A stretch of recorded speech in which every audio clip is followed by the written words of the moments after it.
ఒకటి అహింస పుష్పం. ఏ ప్రాణికి మానసికంగా బాధ కలిగించకుండా ఉండడమే దేవుడికి సమర్పించే ప్రథమ పుష్పం. 2 ఇంద్రియ నిగ్రహం. చేతులు, కాళ్ళు మొదలైన కర్మేంద్రియాలను అదుపులో ఉంచుకోవడమే దేవుడికి అందించాల్సిన రెండవ పుష్పం. 3 దయ. కష్టాల్లో బాధల్లో ఉన్నవారి బాధను తొలగించడానికి చేసేదే దయ. ఇది దేవుడికి అర్పించే 3వ పుష్పం. 4 క్షమ. ఎవరైనా మనకి అపకారం చేసినా ఓర్పుతో సహించటమే క్షమ. ఇది దేవుడికి సమర్పించే 4వ పుష్పం. 5 ధ్యానం.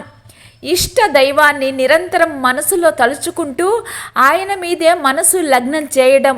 ఇది దేవుడికి అందించే 5వ పుష్పం. 6 తపస్సు. మానసిక అంటే మనస్సు, వాచిక అంటే మాట, కాయక అంటే శరీరం.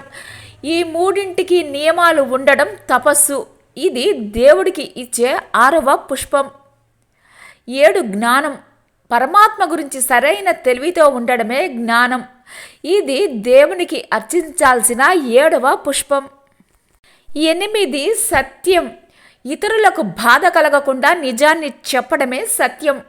ఇది దేవుడికి అలంకరించాల్సిన 8వ పుష్పం. ఇవి చాలా అరుదైన పుష్పాలు.